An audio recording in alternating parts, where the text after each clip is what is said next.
The wind hit the Sweetwater station like a whip, snapping against the rusted metal signs hanging above the tracks. Snow drifted sideways in tight, stinging sheets, coating every plank of the platform in a pale, heavy silence. The whole valley looked swallowed by winter, white, hollow, unforgiving. Ayanna stood at the far end of the platform, still as a carved figure, her silhouette half faded into the storm.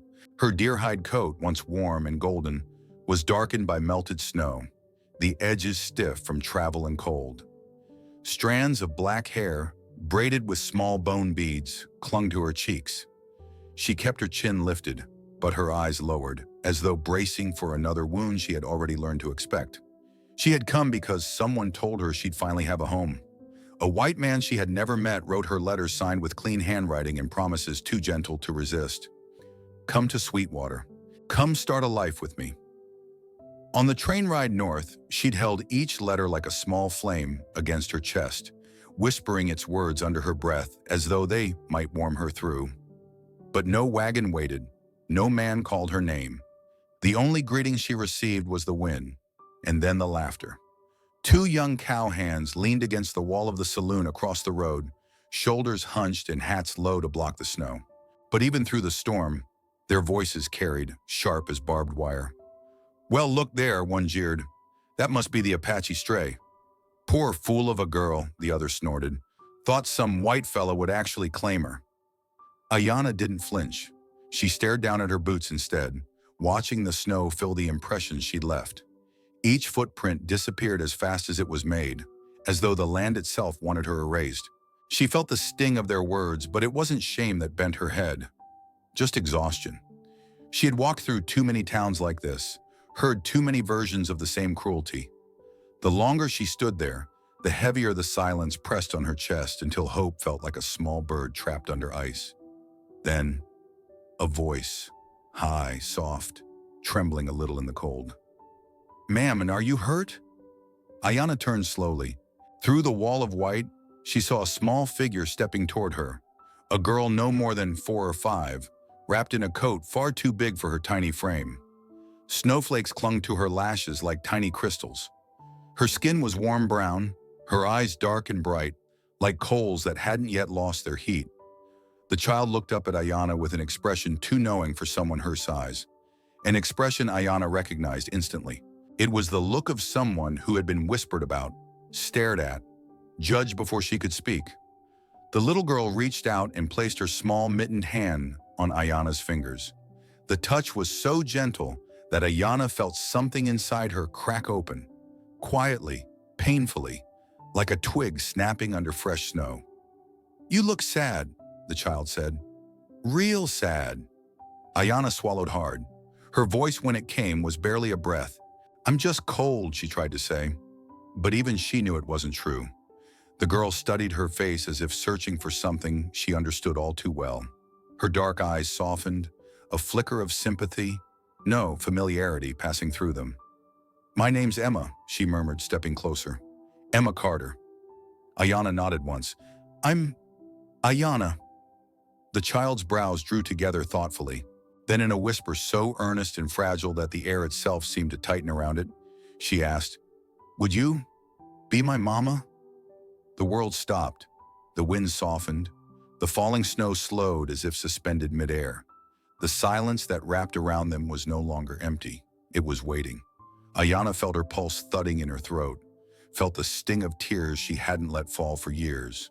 She stared at the child, this little girl with Apache blood in her cheeks and courage in her voice.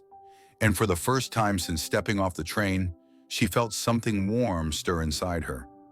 The snowstorm had softened to a thick, steady fall when a dark figure emerged from the end of the road leading to Sweetwater Station.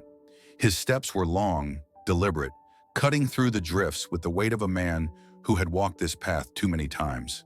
A heavy coat clung to his broad shoulders, the wool darkened by snow, and a battered hat shielded a face that looked carved from stone. Daniel Carter, Emma's father. Ayanna watched him approach, her breath thin in her chest. There was something about the way he moved, steady, tired, cautious, that reminded her of men who had buried too many things they loved. Emma! he called, voice deep and roughened from long winters and long workdays. "Get away from there." Emma didn't move. Instead, she held tighter to Ayana's hand, her tiny mitten pressing into the woman's fingers. "Papa, she's cold," Emma said. "She's hurt." Daniel stopped a few feet away, snow gathering on the brim of his hat. His gaze shifted between the two of them, first to his daughter and then to Ayana. And when his eyes landed on her, she saw it clearly. Not hate, not disgust, just wariness. A guardedness born from a man who had lost before and didn't intend to lose again. Ayana straightened her spine, though her legs trembled from cold and exhaustion. Daniel studied the coat she wore, the worn moccasins peeking from the snow, the braid marked with Apache beads. His jaw twitched, not with anger, but with recognition. "You're looking for Whitmore," he said flatly. Ayana nodded once. "He wrote me." Daniel let out a humorless snort. "If he knew you were Apache, he ain't coming." The words hit harder than the wind. Ayana felt her chest tighten, her breath stutter. She lowered her eyes, not because she believed Daniel was wrong, but because deep down she knew he wasn't. She turned slightly, instinctively ready to leave, ready to walk into the storm if it meant keeping her dignity intact. But the gust clawed at her coat, stealing what little warmth she had left. She wasn't sure she'd make it far. Before she could step away, Emma darted in front of her, cheeks red from cold and emotion. "Papa, please," she begged. "We can't leave her here." Daniel's expression hardened. "Emma, she needs help." The girl's voice wavered, but her conviction didn't. "Like Mama used to say, a cold night can take anyone." Ayana's breath hitched.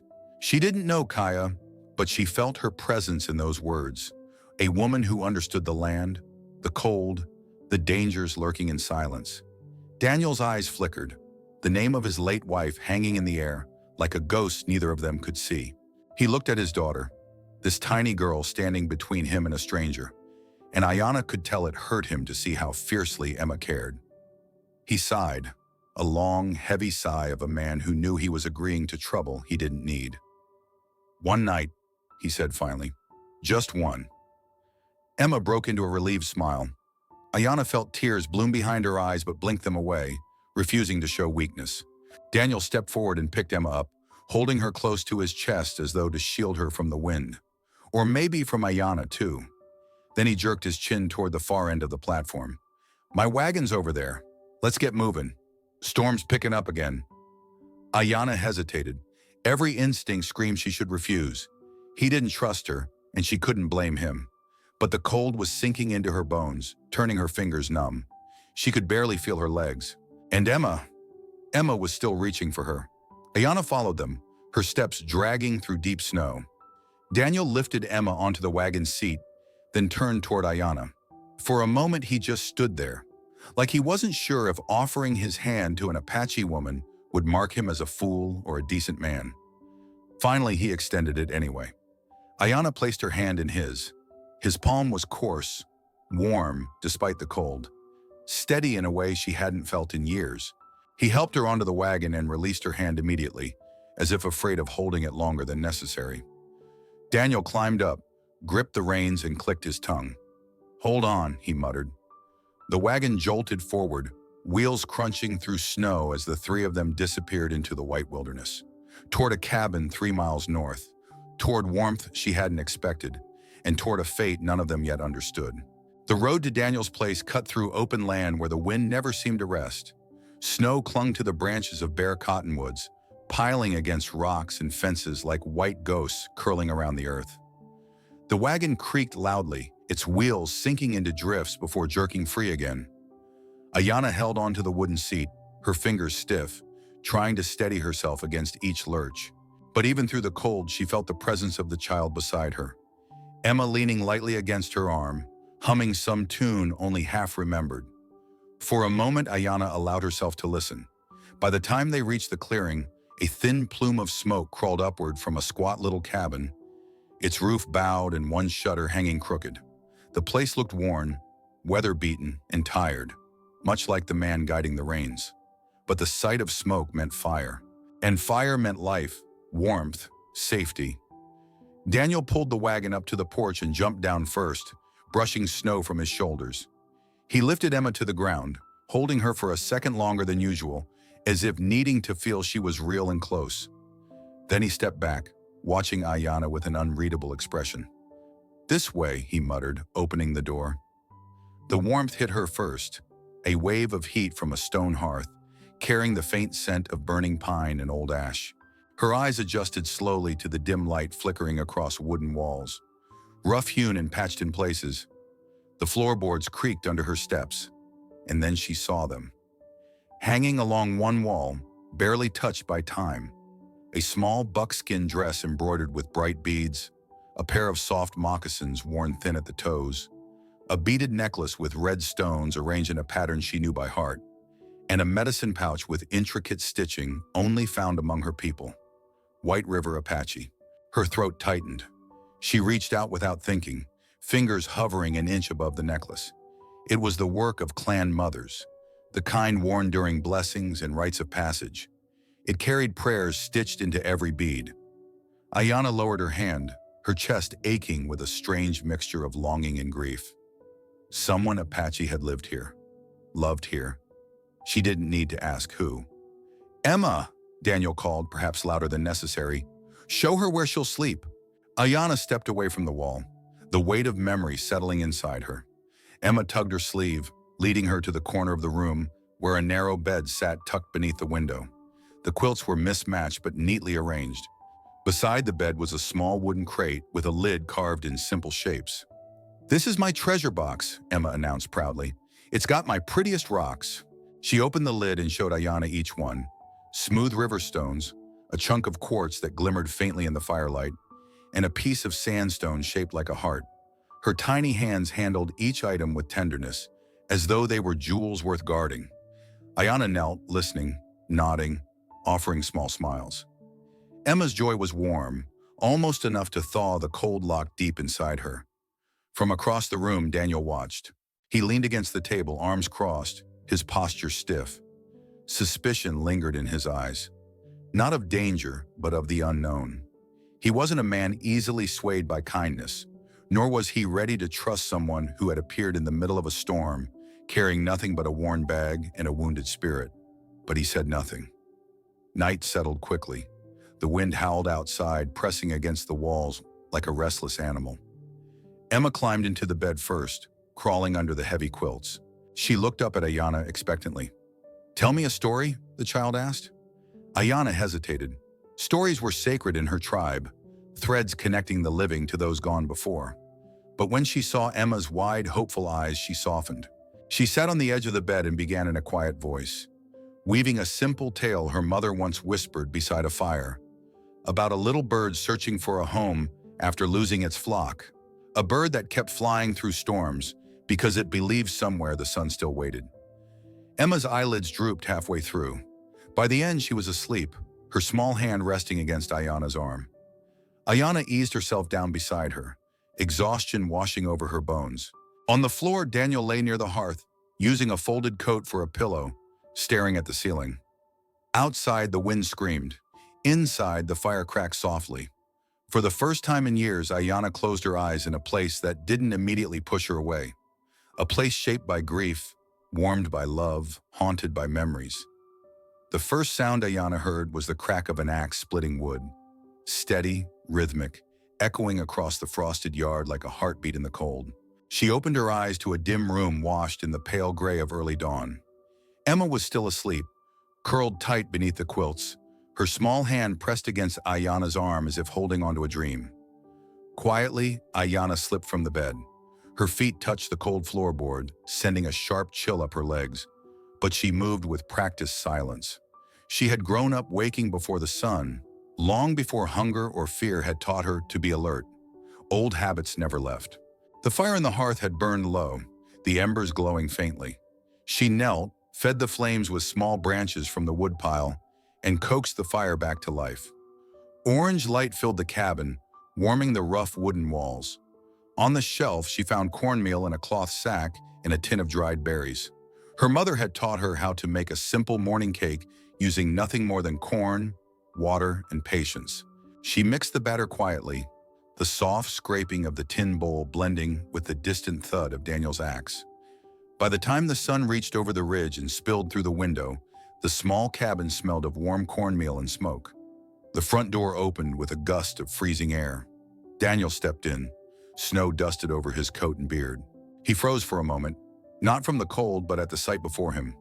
Fire burning, table cleared, Emma still tucked safely in bed, and Ayanna standing at the stove, turning corn cakes with the wooden spatula like she had done it 100 mornings before. He rubbed a hand across his brow. "You didn't have to do all that." "I know," Ayanna answered softly.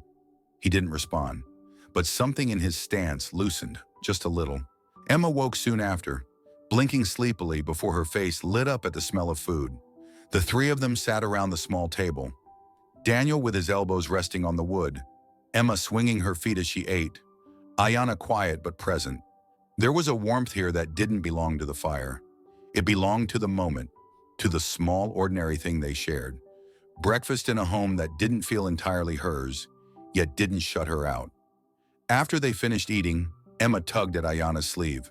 "Will you help me gather the eggs?" Ayanna glanced at Daniel hesitantly. He didn't say no, he only nodded once. Outside, the air was sharp enough to sting the lungs. Emma led Ayanna behind the barn, where the chicken coop stood surrounded by drifts of snow. They ducked behind the wooden boards to escape the wind, laughing when a particularly grumpy hen squawked at their presence. "You have to be gentle," Emma whispered, reaching carefully under the hen. "Papa says the hens know if you're scared." Ayanna chuckled under her breath. "Your papa is right about many things."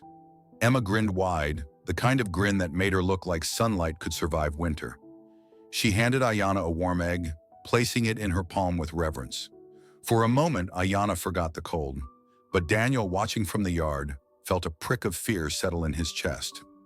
Emma was attaching herself, faster than he expected, faster than he was ready for. And Ayanna, she was slipping into their lives as quietly as the dawn. When they returned to the cabin, Daniel met Ayanna at the door. His voice was calm, but there was steel beneath it. "Don't stay unless you mean it," he said. "Emma's heart's been broken enough." Ayanna held his gaze. "I don't know where else to go." Daniel's jaw worked. There was a faint tremble in his breath, something he tried to hide. He sighed. "Stay for a while," he said at last. "Work here. Help Emma. No promises. Just stay warm for once." The words settled between them like something fragile, something dangerous, something neither of them fully understood. The week drifted by like a slow-moving creek, quiet on the surface, but carrying something deeper beneath. Winter still ruled the valley, yet inside Daniel's cabin, a different kind of warmth began to take root. Each morning, Emma woke before the fire was fully lit and pulled Ayanna outside to greet the day. Sometimes snowflakes clung to her lashes. Sometimes the wind bit at their faces. But regardless of the cold, Emma insisted they sing, and Ayanna, still unsure of her place here, still cautious in every step she took, found herself teaching the little girl the songs she had carried since childhood. Songs her own mother used to sing while grinding corn or brushing her hair beneath the cottonwoods. High, lilting Apache melodies filled the yard. Emma tried to mimic the sounds, getting half the words wrong, but all the spirit right. Her laughter rose into the pale sky like a small miracle. Inside, Ayanna kept herself busy. She cooked hearty stews that simmered all afternoon, filling the cabin with the scent of venison, sage, and wild onions she'd dried last season. She swept the floors, gathered firewood, tended to the embers so the cold never crept too far in.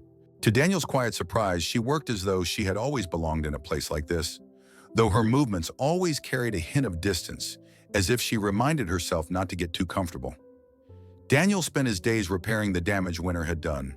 He hammered loose boards back onto the fence, patched holes in the barn roof, and fastened new hinges to the chicken coop door. Most afternoons, he looked up to find Ayanna and Emma sitting near the porch. Emma chattering endlessly while Ayanna braided small strands of grass or shaped tiny dolls out of corn husks for the girl to play with. And each time he saw them together, something in his chest loosened, something he had kept locked away since the moment Kaya's breath left her body. Emma hadn't laughed like this in a long time. She hadn't sung at all. But now she did, because Ayanna was here. Daniel noticed it. He felt it. And sometimes, when he wasn't careful, His eyes softened in a way that startled him. But Ayanna noticed something too. Though she cared for Emma with a tenderness she didn't always understand, she never let herself forget she was only passing through. She slept lightly. She kept her few belongings packed neatly in her bag. She offered help but rarely asked for any. She smiled but her eyes stayed guarded. She was grateful, but she didn't allow herself to hope. Not yet. Toward the end of the week, Daniel hitched up the wagon to go into Sweetwater for supplies. Ayanna offered to go along, partly to help, partly because she felt she owed him something for taking her in. The moment they entered town, heads turned. Folks pretended to mind their own business, but every pair of eyes followed her. Tight-lipped women, ranch hands leaning on hitching posts, old men spitting tobacco into the snow. The same coldness she'd known her whole life settled around her like a second winter. Whispers swirled as they passed. "That's Carter's Apache. He brought her into his house. Lord help that little girl of his." Daniel kept his jaw clenched and his shoulders square, trying to pretend he didn't hear a thing. But Ayanna noticed the way his hand tightened on the reins. She knew this wasn't just about her presence. This was Sweetwater reminding him of everything it disapproved of. Inside the general store, things only worsened. A man with whiskey on his breath swaggered past, brushing Ayanna's shoulder harder than necessary. He laughed, a cruel, rattling sound. Didn't know Carter was so desperate he'd start collecting strays. Before she could react, Daniel was there. Fists clenched, eyes burning hot with anger he'd been holding back all week. "Say that again," he growled. The man smirked. "Just speaking truth." Daniel took a step forward. Ayanna grabbed his arm. Her grip was firm, stronger than he expected. She shook her head once. "Not here," she said quietly. "Not for me." Her voice steadied him more than any warning could.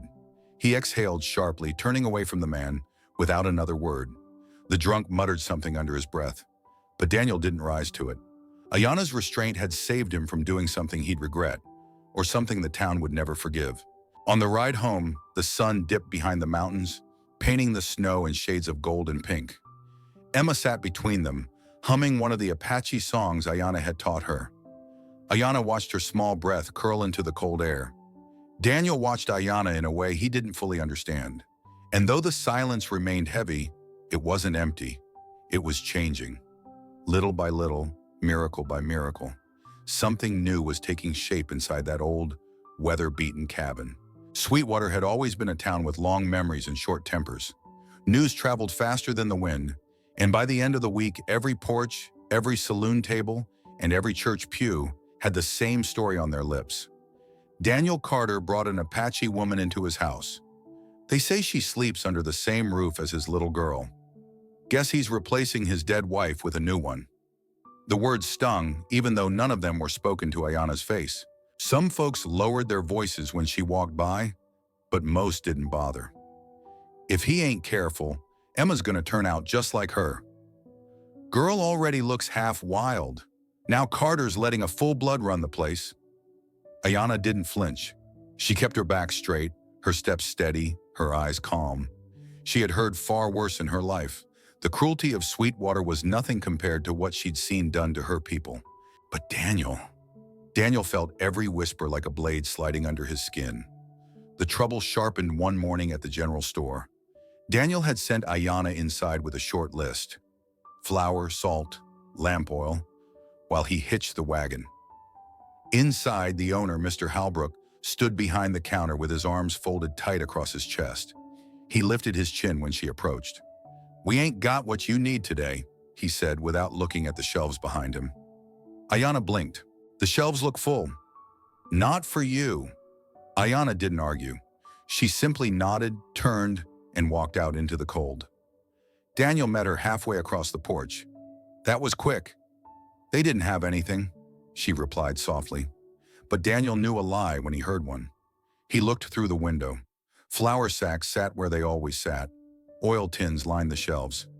Everything she'd gone in for was fully stocked. His jaw tightened. "Get in the wagon," he said, voice low. "I'll handle it." Ayanna placed a gentle hand on his arm. "It's not worth it."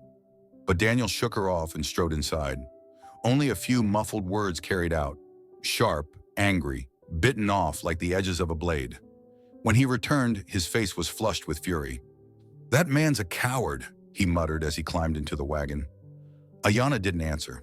The hurt in Daniel's eyes said enough. 2 days later, the tension burst again. Ayanna was walking past the open-air market with a basket of vegetables when a woman in a bright shawl deliberately stepped into her path. Without warning, the woman shoved her arm out, knocking the basket from Ayanna's hands. Potatoes thumped onto the dirty snow, rolling into puddles and wagon ruts. "Oh, goodness," the woman said in a mocking tone. "So clumsy." Shoppers paused. Some smirked. Some looked away.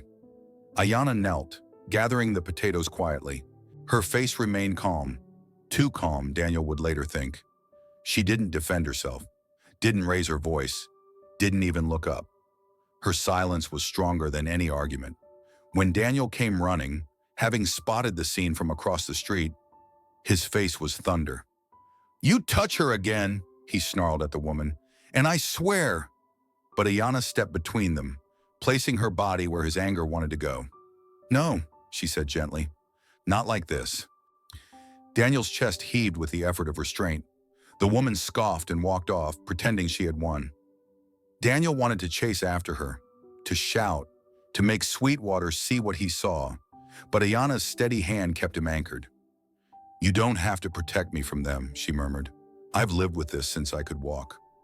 "I shouldn't have dragged you into this," Daniel muttered. "You didn't drag me," she replied. "I walked here." Her strength, quiet, unbreakable, stirred something in him he wasn't ready to name. That night, as the fire crackled low and shadows flickered across the cabin walls, Emma crawled into Daniel's lap, sleep heavy on her eyelids. "Papa," she whispered, "is she staying forever?" Daniel froze.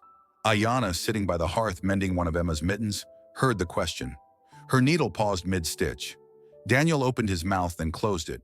The truth sat on his tongue, heavy and uncertain. "I don't know, little bird," he finally answered. Emma's arms tightened around his neck. Ayanna lowered her eyes. Outside, the wind wailed against the walls. Inside, none of them said what they were truly afraid of. The night settled slowly over the Carter cabin, wrapping the valley in a blanket of cold so deep the stars trembled against it. Inside, the fire burned low, throwing soft, warm light across the room. Emma sat cross-legged on the floor, her little hands fumbling with beads while Ayanna guided her gently. "Like this," Ayanna murmured, her voice low and steady. "Twist the sinew. Pull tight. Now pass the bead through." Emma giggled when she finally managed it. "Mama Kaya used to make them?" Ayanna nodded. "Your mother had a careful hand. She made pieces for blessings, for beginnings." Emma's smile softened. She leaned closer, eyes shining with curiosity and longing. A longing Ayanna understood too well.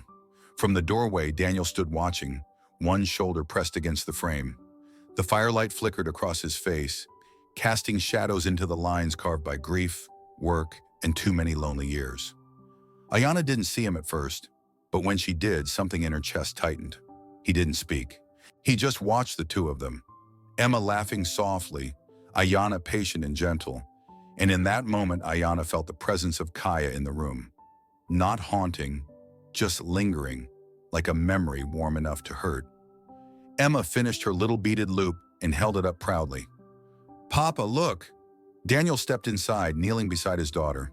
He touched the beadwork gingerly, as though afraid it might crumble in his hands.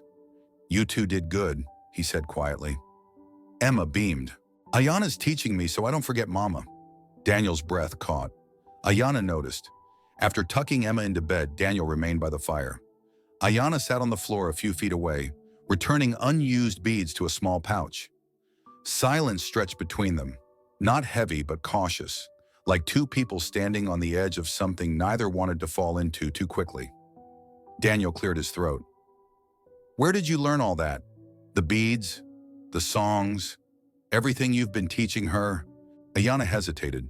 This was the first time he had asked about her past, not out of suspicion, but curiosity, maybe even respect. "My mother taught me," she said softly, "before everything changed." Daniel's eyes shifted to her. "Changed how?" Ayanna looked into the fire, letting its warmth steady her voice. "My tribe, White River Apache, we lived near the canyon lands. It was quiet, We hunted, tended the land, made things with our hands. My mother was our healer. My father was a storyteller. Her voice wavered. One night riders came, men who didn't see us as people. Daniel tensed. They came with fire, with guns. Ayana swallowed hard. My mother was the one who pushed me out the back of our lodge. She held the doorway so I could run. I heard her scream before I made it to the trees. The words came out rough and uneven, like stones breaking loose. I was found the next morning, she said, taken to a white family. They called it being saved. But kindness isn't the same thing as love. She pressed her hands together to stop their trembling. I was fed, dressed, taught to speak English, but I was never theirs, and they made sure I never forgot it. Daniel stared into the fire, jaw clenched, eyes heavy with something more than sympathy. He had lost someone too, but his loss came after years of love. Hers came before she'd had a chance to belong anywhere. I'm sorry, he said softly, for all of it. Ayana didn't answer. She wasn't sure she needed to. For a long while they sat in silence. Ayana on the floor, Daniel beside the hearth, the fire crackling quietly between them. It wasn't the silence of strangers or the silence of fear. It was a silence that understood pain and the way pain shaped people differently. Ayana lifted her gaze. Daniel was already looking at her. For the first time, she didn't look away. There was something in his eyes she hadn't seen before.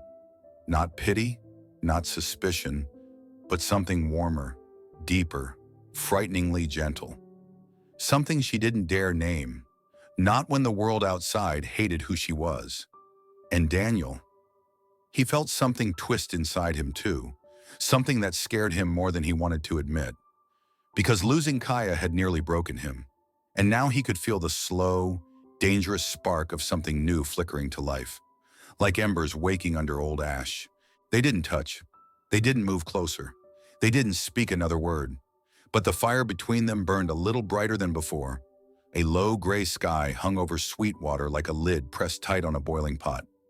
The cold felt different that morning, sharper, uneasy, carrying the kind of heaviness that made the hair on the back of the neck rise. Ayana sensed it before anything happened, the way animals sense a storm before the clouds break. Daniel had taken Emma into town for supplies, and Ayana followed quietly behind them, wrapped in her deer-hide coat. She kept to the edge of the street as usual, not wanting trouble, not wanting eyes on her. Sweetwater, however, never missed a chance to stare. Then the whisper swept through the street like a sudden gust. He's back. That's Whitmore. Thomas Whitmore. Ayana froze. A tall, broad-shouldered man in a clean coat and polished boots rode into town on a chestnut horse, the picture of smug self-importance. His face was exactly as she remembered from the photograph he'd sent with his letters. Only now the softness in it had twisted into something meaner. He spotted her instantly. Well, ain't this something, Whitmore drawled, sliding off his horse. My runaway bride turned up after all. People turned to look. Some snickered. Others narrowed their eyes. Ayana felt her pulse hammer in her throat, but she stood her ground. Whitmore swaggered closer, his voice loud enough to invite a crowd. Thought you could fool me, didn't you? Took the gifts I sent you, then disappeared when I found out what you really were. Ayana's stomach dropped. That's a lie, she said quietly. Oh? Whitmore raised his eyebrows. So you didn't take my silver locket? Didn't take the $50 for your travel? Didn't leave with half my property stuffed in that ragged bag of yours? Ayana's hands trembled. You know I didn't. But Sweetwater didn't need the truth. The color of her skin was enough. A murmur rippled through the crowd. Knew she was trouble. Should have never trusted her kind. Carter should have kept her out of town. Daniel stepped forward before the whispers turned into something uglier. He placed himself between Whitmore and Ayana without hesitation. Don't talk to her like that, he said, voice low but burning. Whitmore smirked. Look at you, big, brave Daniel Carter. I heard you took her in. Thought you were smarter than that. Daniel's jaw clenched. She didn't steal anything. You calling me a liar? Daniel didn't flinch. Yes.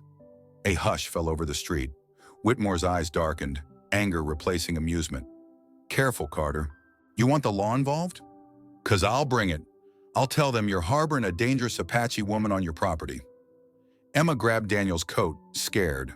Ayana's breath caught. Whitmore leaned in close, voice dripping with malice. And when they come, they'll take your little girl into custody too. Wouldn't want her growing up with savages now, would they? Daniel took a step forward, fists ready, face tight with fury.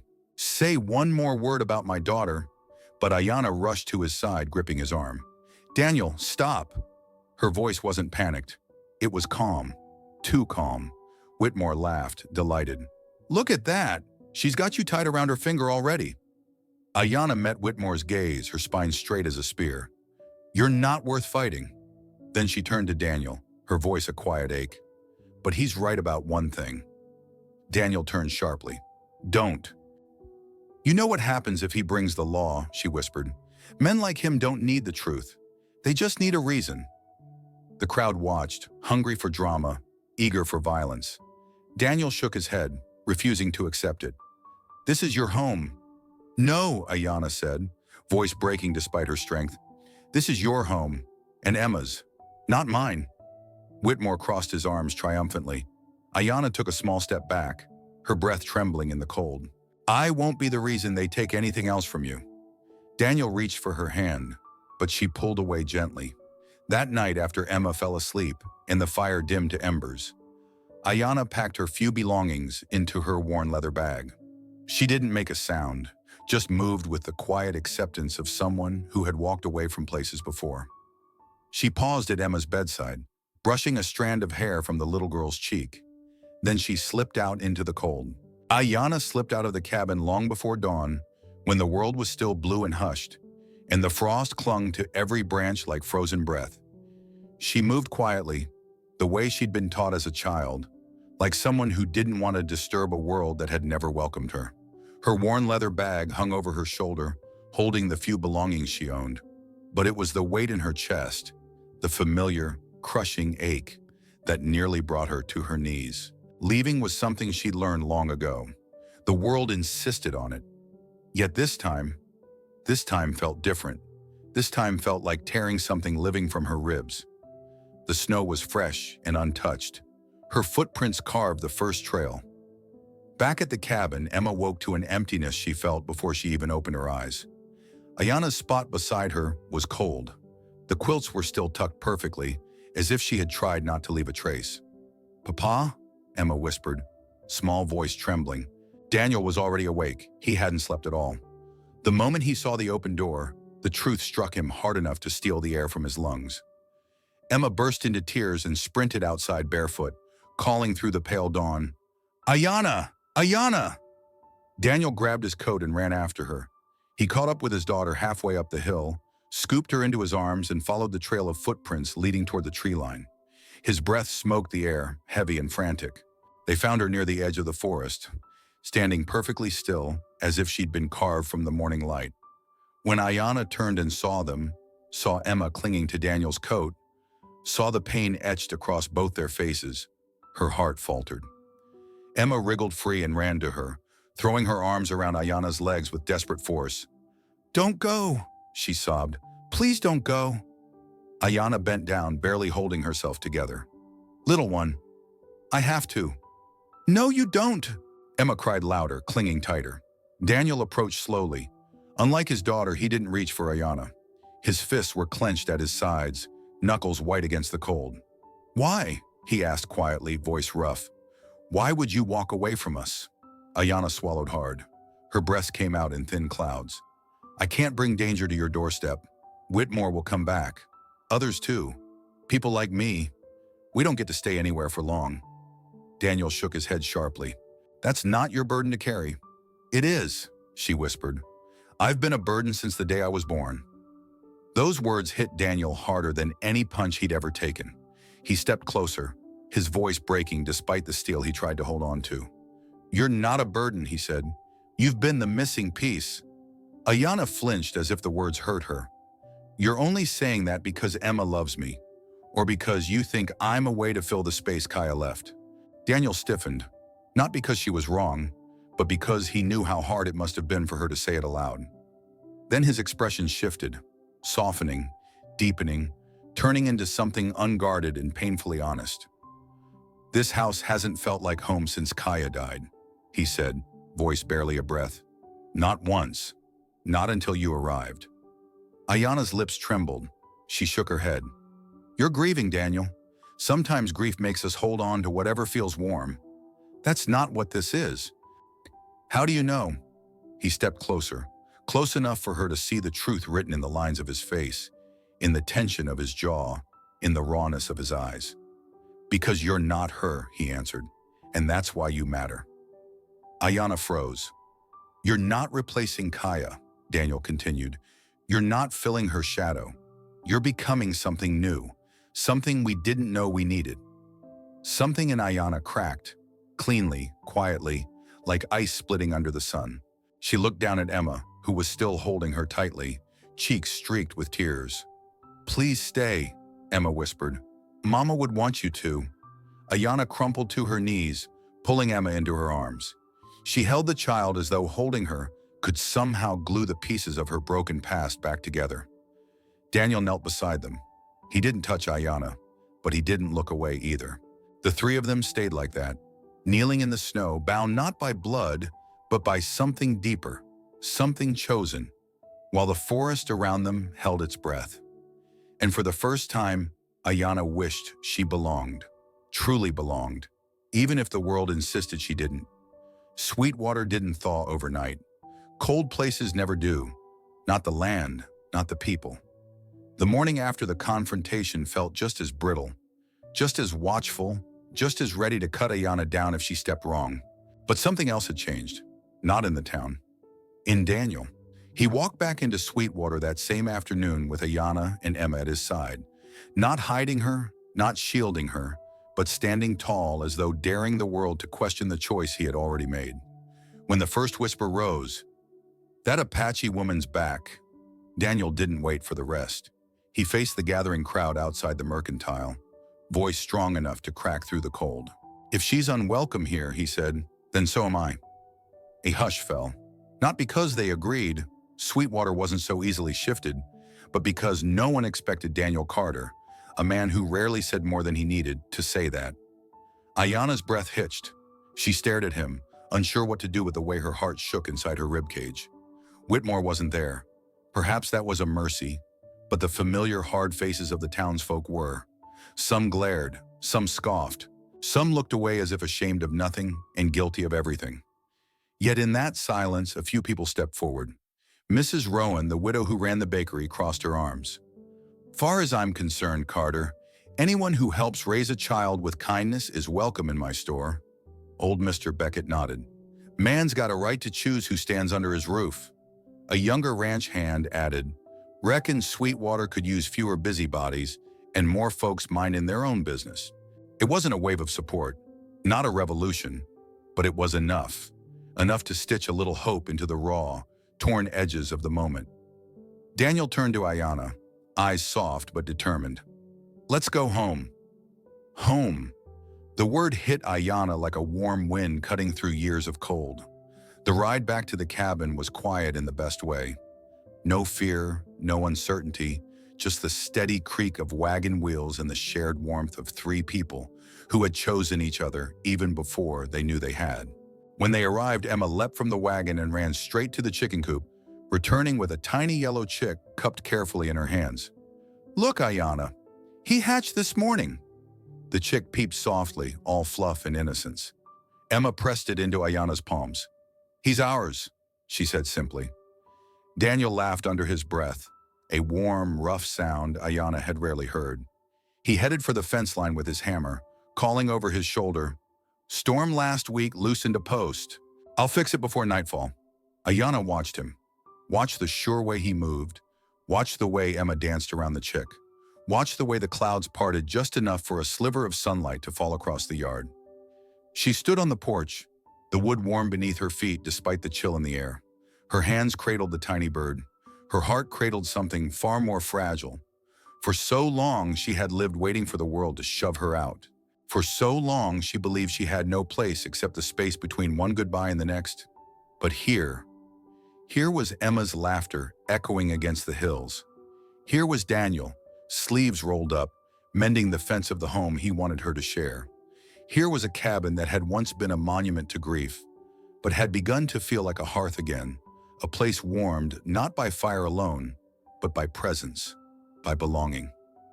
Ayana breathed the mountain air, crisp and clean. Truth settled into her bones slowly, gently, like snow melting under spring sun. For the first time in her life, she let herself consider it. Staying. Truly staying. She stepped onto the porch rail, chick tucked in her palms, eyes drifting toward Daniel and Emma. Two souls who had loved and lost, just like her, and who were still choosing to hope. A soft smile curved her lips. In a land that had taken everything from her, Ayana finally found the one thing she never had. A place where someone waited for her to come home.